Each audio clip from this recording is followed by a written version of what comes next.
আসসালামু আলাইকুম প্রিয় দর্শক, আজ সেই বহুল প্রত্যাশিত 12 ফেব্রুয়ারি ত্রয়োদশ জাতীয় সংসদ নির্বাচনের দিন। আমি খুব ভোরে এই রেকর্ডটা করছি, খুব ভোরে করছি এই কারণে আর কিছুক্ষণ পরে আমি আসলে বেরিয়ে যাব।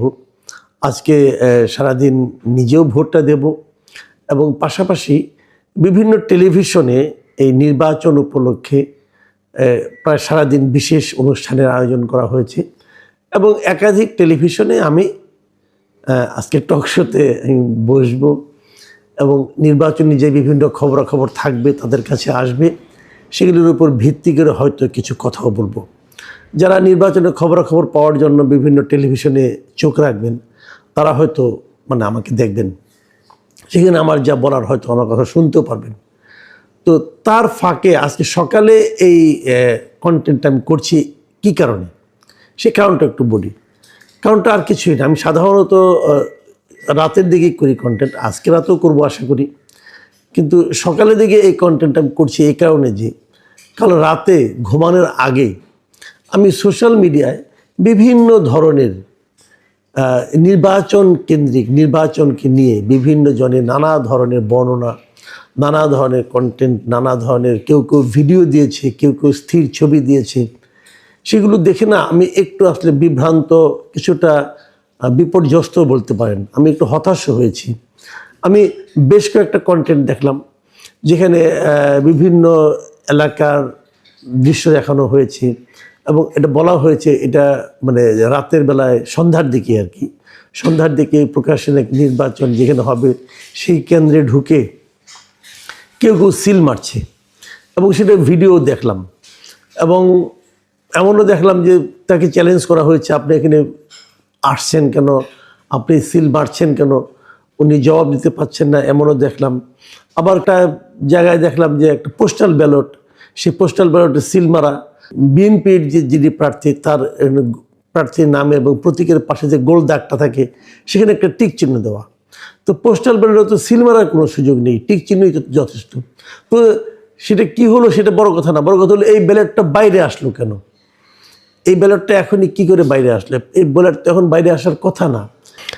আবার এর বাইরে আরেকটা ছবি দেখলাম যেখানে নাকি ভোট শেষ, তো ভোট তো শুরুই হয়নি তাই না, তার আগেই দেখলাম যে একটা ব্যালট পেপার যে ভোটের যে রেজাল্ট শিট হয় সেখানে জামায়াতের যিনি পোলিং এজেন্ট হবেন তার সিগনেচার সহ একটা কাগজ বাইরে চলে এসেছে। তো এসব দেখে না আসলে আমি একটু মনই খারাপ করলাম যে আসলে তাহলে ভোটের নামে হচ্ছেটা কি। আমরা এর আগে নিশিরাতের ভোটের কথা শুনেছিলাম, এখন কি তাহলে সন্ধ্যা রাতের ভোট হচ্ছে নাকি এগুলি সবই বানানোও কিন্তু হতে পারে।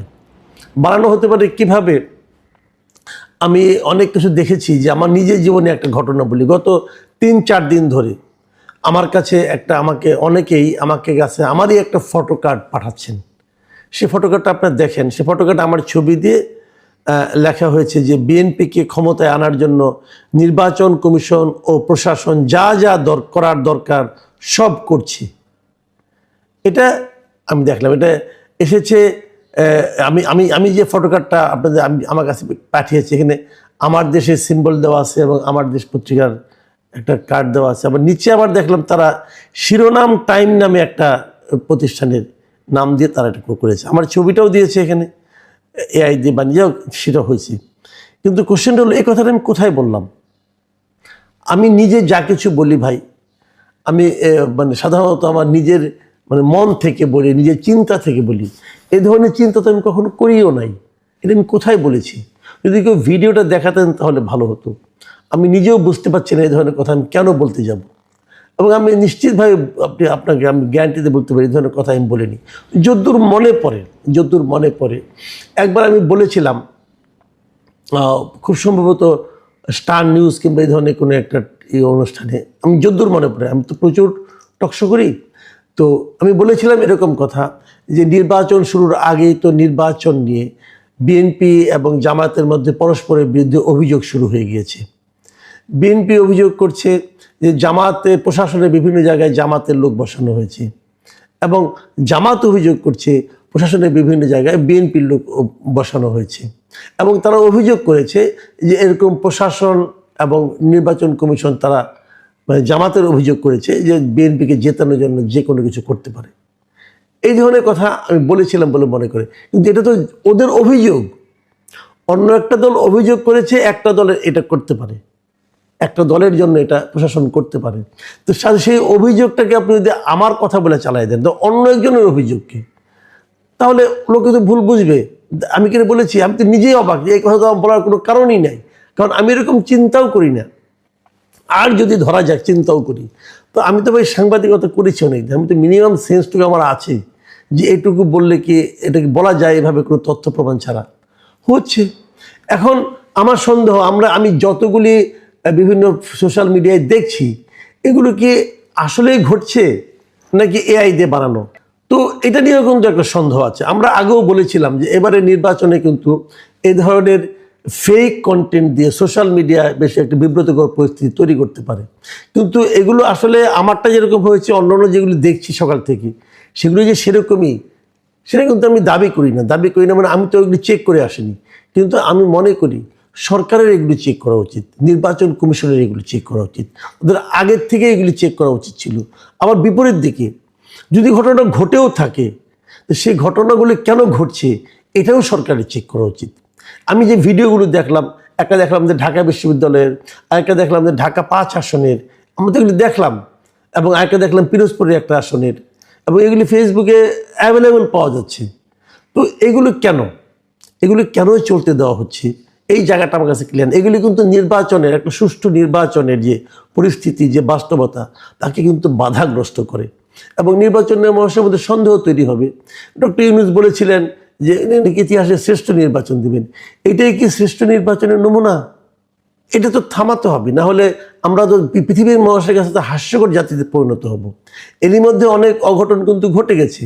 নির্বাচনের প্রচারণা বলা হচ্ছে যে 48 ঘন্টা আগে থেকে বন্ধ হবে, কিন্তু আমরা গত রাতেও দেখলাম এই যে পিনাকি ভট্টাচার্য নামে এক ভদ্রলোক, তিনি যা নাটক শুরু করেছেন, আমার মনে হয় তিনি প্রতি ঘন্টায় না, প্রতি মিনিটে বিভিন্ন রকম পোস্ট দিচ্ছেন, এবং সমস্ত পোস্ট বিএনপির বিরুদ্ধে বিষোদগার, তারেক রহমানের বিরুদ্ধে বিষোদগার, এবং জামাতকে ভোট দিতে হবে, জামাতকে ভোট দেওয়ার জন্য তার প্ররোচনা।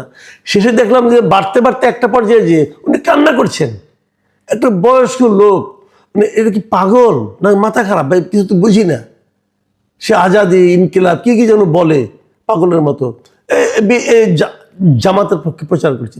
জামাত কি এটা বোঝে না যে এই লোকটা প্রকারান্তরে জামাতের ক্ষতি করছে?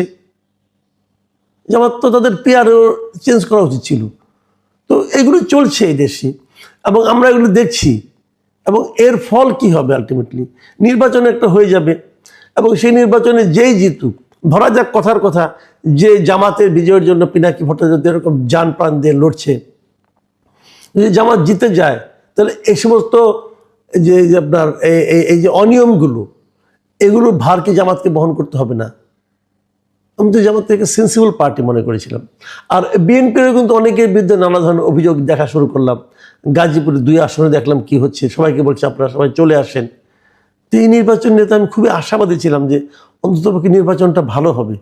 কী হবে জানি না, আমি হয়তো বেরোচ্ছি, হয়তো আমি দুপুরের দিকে ফিরে হয়তো আরেকটা কন্টেন্ট করব।